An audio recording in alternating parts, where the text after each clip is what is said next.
And if you think Israel gets to continue to exist in a manner that threatens Iran, no, Israel murdered the supreme leader. They now have the son of the supreme leader as the supreme leader. You think he's going to sit there and say, it's all cool.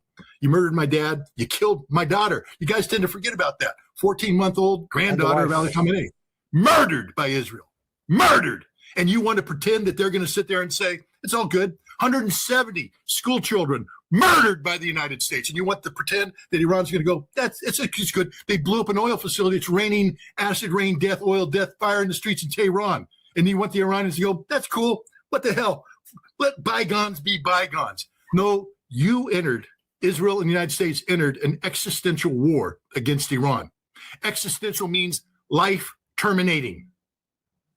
Iran has played that game. They picked up the ball and they said, let's play.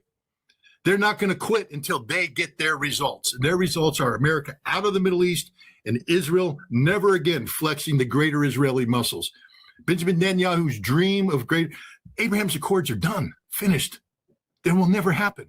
India's playing a stupid game of that somehow there's going to be an India, Middle East, European economic corridor. They sold down an Iranian ship, a fellow BRICS member. They allowed it to be sunk on their watch.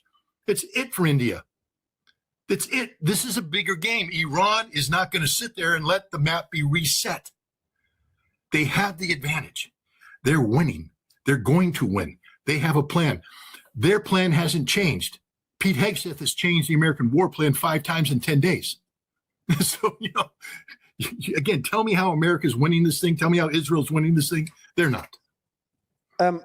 First, I think I agree with you that Iran is winning strategically. I think this is failing for the US. This is a failed regime change operation. We have reports that the Kurds are also out. There's been talks about the Kurds being armed and being part of this. And one of the Kurdish groups put out a statement, an open statement saying we're going to remain outside this conflict. But at the same time, if you told me a few months ago, Khamenei is going to be killed, Iran's going to be bombed to oblivion by the US, by Israel, and Iran's going to drag the entire Gulf into the war. And they warned in advance they're going to drag the Gulf into this. I would be expecting a lot more damage in the Gulf. I'd be expecting, I know Israel's hard to really get facts from the ground. They've got pretty heavy censorship there. But I'd expect more damage on US bases. Again, it's hard to know. There's an expensive radar, a few radars that were hit. So they did sustain some damage. It's hard to know exactly what type of damage. But if you look at those Gulf countries, they haven't joined the war directly. They haven't bombed Iran back. They've been hit by Iran. But at the same time, they've been able to intercept over 90% of the missiles. So when you say Iran's going to turn Israel inside out, I'm just trying to understand. I think Iran is capable, from what I'm seeing, is capable to sustain the closure of the Strait of Hormuz long enough for Trump to no longer want this war. And if Trump doesn't want this war, Israel cannot sustain it alone. So that's where we agree. But I just don't see anything more that Iran could do militarily. And I also don't see what involvement China and Russia will have in this. There's reports now also today that Russia and China, especially Russia, are watching to see how Iran sustains this war, to see how much they're going to help. Similar to Ukraine. NATO watched Ukraine, and when they saw Ukraine doing pretty well against Russia in the early days, they started flooding it with military equipment, and now we're in a multi-year war. So the same thing could happen in Iran. This could become a prolonged conflict. But what's the source of that? What's the source of that, Mario? I'm just curious, because I have some very good sources in Russia, probably better than yours. And there's nobody in Russia sitting there playing defense game. Lavrov just lectured the living hell out of the Gulf Arab states, calling them out for their hypocrisy and their weakness. Russia has a strategic security framework agreement with Iran that they are adhering to and complying by. So the notion that Russia is suddenly going to get on the fence and sit there and start playing it safe, no. Russia's all in accordance with the security framework agreement. They're providing critical intelligence information that enables Iran to strike U.S. and Israeli targets real time. All right, and that's a game changer right there. China is also in. We don't know the nature of the security framework agreement with China, but we know that the Chinese are going to comply with it as well, because it's part of the Russian-Chinese agreement on this. They're not going to let Iran fall. So any notion that Russia and China have suddenly gotten a little cold feet here and they're holding back to wait and see, no, they're all in. No. So the report is not they have cold feet. It's about, so China is sending equipment or material, especially for drones, into Iran. Again, it's hard to confirm any of this, through cargo ships at night. So China and Russia are still supporting Iran. Russia's sharing a lot of intelligence. China has an intelligence ship in the Gulf right now, giving you all the data on where the US is striking. I'm sure you know that already. So they're already involved. But the report is that they could get further involved to continue dragging the US into this war. Supply it with more military equipment, more energy, more funds, so Iran could sustain this for longer. Again, Ukraine 2.0, but this time flipping it against the US. Again, I mean, the notion, therefore, is no, Ukraine is not something Russia wanted. Okay, Ukraine was thrust upon Russia by the United States 2014, 2010, 2006, 2004, 1991, 1948, 1953. We can go on and on and on about how the CIA had been planning to use Ukraine as a mailed fist against Russia. So the idea that Ukraine is some sort of game being played by Russia. Russia wants the Ukraine war over, terminated on terms favorable to her. They're not dragging this in to do anything to the United States. That's just a straight up bullshit. That's the kind of stuff that neocons put out there to try and explain away what Russia's doing. No, Russia's in to win. And Russia now backs Iran. Iran is in to win. And Russia understands. Remember, Russia's the one that told the United States and NATO that this conflict with Ukraine doesn't end until the root causes of the conflict are over. Because Russia understands that if you have a ceasefire and you haven't addressed the root causes, this war just simply resets and it happens again. Russia knows what it means to put all your resources in to gain the strategic advantage. They have the strategic advantage in Ukraine, and they're not going to concede it by giving a ceasefire. They're winning. And so Russia understands the mindset. Now they're looking at Iran, and Iran has seized the strategic advantage. They're winning. Why in God's name would Russia suddenly tell the Iranians to do something that Russia wouldn't do? So, no, Russia knows that this war has to end. You know, Russia is going to... Russia doesn't want chaos and anarchy. I mean, Russia's going to win big time on the energy equation here. I mean, it's just crazy how stupid the United States is. You know, basically, if you didn't want to fund Russia's war, you just funded the war for 5 years. You know, and you just balanced the Russian budget, and you took a lot of pressure off of Vladimir Putin, because even though they're winning the war in Ukraine, they were starting to have some belt tightening at home. And now, you know, if this goes on long, it takes a lot of pressure off the Russians. But the Russians, that's not how they operate. You know, you met Sergei Lavrov. Okay, he believes in predictability. He believes in stability. He is not a man that goes around and creates chaos and anarchy. He's not Marco Rubio. He's not Pete Hegseth. He's Sergei Lavrov, and he believes in stability. So they know the sooner this war ends, the better. But they can't have this war end with a reset that it simply puts the United States and Israel in a position to repeat this conflict 6 months, 1 year, 2 years down the road. Russia wants this war over, and it has to end on terms acceptable to Iran. Why? I know they want stability, but strategically, where I don't understand is that Russia would benefit so much from this war more than anyone, and their main objective is Ukraine. I just don't see any.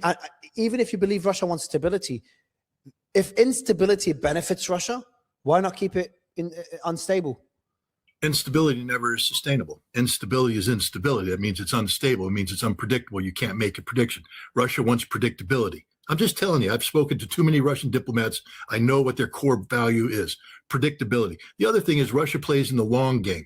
They're looking at the north-south economic corridor, the connectivity between St. Petersburg and Chabahar. That's the economic engine they're looking at. They're not looking at short-term gains off of a volatile oil market, because the oil market can always stabilize, and then those gains are gone. Now you're back to square one, but you destabilize the world. Russia wants stability. They want predictability. They want Iran to be there as the anchor of north-south economic corridor, also a connectivity to China through the new Silk Road. This is what they want. In order to do that, this war has to end. In order for this war to end, though, it has to end in a way that guarantees there won't be a future war. Iran cannot live in a world where Israel and the United States are continuing to threaten regime change, threatening this. And it also ends with the end of sanctions. That's the other thing. Donald Trump is going to have to put the totality of sanctions on the table. It's got to be over. If not, then it's just a war by other means. So the United States made a gamble. We took a gamble. We lost. And now Donald Trump's going to pay a horrific price. I want to go back to probably the most important aspect of this war and why I think Trump wants an off-ramp, but that's the Strait of Hormuz. So Iran could keep disrupting this with their drones, and from what I understand, they haven't struck any tankers in the strait yet. It's the threats of striking the ships there that is causing the insurance costs to spike and the ships to avoid the strait. Now, there's talks that the ships are turning off their transponders and going through, but a very limited number of them. There's also talks that Trump wants to escort those ships through, having a minesweeper, if it ever gets to it, having 2 warships by each cargo ship side to kind of deal with the air defense side of it. Could that work? Because the Strait of Hormuz is also, so there's areas of it that are very shallow. So like for Iran to be able to block it off, they just need to sink a few ships in that shallow area, and it becomes pretty much impossible for other ships to go through. So I just find it very difficult for the US, unless, because some experts are saying the US has planned for this for years, and they knew that Iran, for the US to come into this war, they knew Iran will shut off the Strait of Hormuz. So there must be a plan. So if you put your military hat on, what could the US consider? And do you think there's a possibility they'll try to escort ships, even though they might become sitting ducks for Iran? At the end of the day, you're not going to put Navy ships through the strait. I mean, that's stupid. The U.S. Navy's already said it. There's no talk about escorting ships. The U.S. Navy said no. They told Trump, no, we're not doing that because we'll lose all our ships. There's no way to force the strait with ships alone. If you're going to force the straits, you got to put boots on the ground. So you got to seize Fish Island. You got to Karg Island. I'm sorry. You got to seize Kashmir. You've got to actually seize the coast. You've got to project power in the coast, cleanse that. You've got to create a safe buffer in order to then rapidly transit ships through. So what you could do is if you put the power in, you seize these islands, you can create a situation where you push power ashore through raids, through air power, etc., to create a temporary window to run ships in a convoy through, but you can't sustain that. Then you have to retract, let the Iranians respond, react, collect the intelligence, and then push again. And if we did this like a bellows, we could keep the straits open, except that all the ships that are up there in the north waiting to go through are sitting ducks. And and they'll be sunk. And then what happens when they mine the channel? The Iranians haven't done anything. They've simply said, this could happen. And Lloyd's of London panicked and said, we're not insuring ships anymore. And now the United States has come in with this fake insurance policy. We'll see how many ships take it. But nobody, there's people turning off transponders. People are broadcasting their Chinese ships, any number of things. But the bottom line is, strategically, the Strait of Hormuz is closed. You get leakers, but the leakers don't change the strategic balance when it comes to energy security. For the Strait of Hormuz to be open, the Strait of Hormuz has to be open. And right now, psychologically, at least, it's not open. And there's nothing the United States can do right now, because to seize Karg Island, you're going to need a marine amphibious force that's going to be at least a brigade in size. How's that going to get there? How are we going to get a brigade of Marines there? And what instead of deploying off of ships, do we send the Marines to the United Arab Emirates and then launch a heliborne assault, and then sustain that through helicopters? I've planned operations like that. I'm telling you, that's a non-starter. It's like the Germans trying to resupply Stalingrad using the Luftwaffe. Nah, ain't going to happen. You need ships, you need large throughput, and that's not going to happen. And then you'd have to come in with more troops. You'd need 50 to 80,000 Marines to keep the Strait of Hormuz open. And the Marine Corps is not ready to put 50 to 80,000 Marines in the harm's way. That would be catastrophic.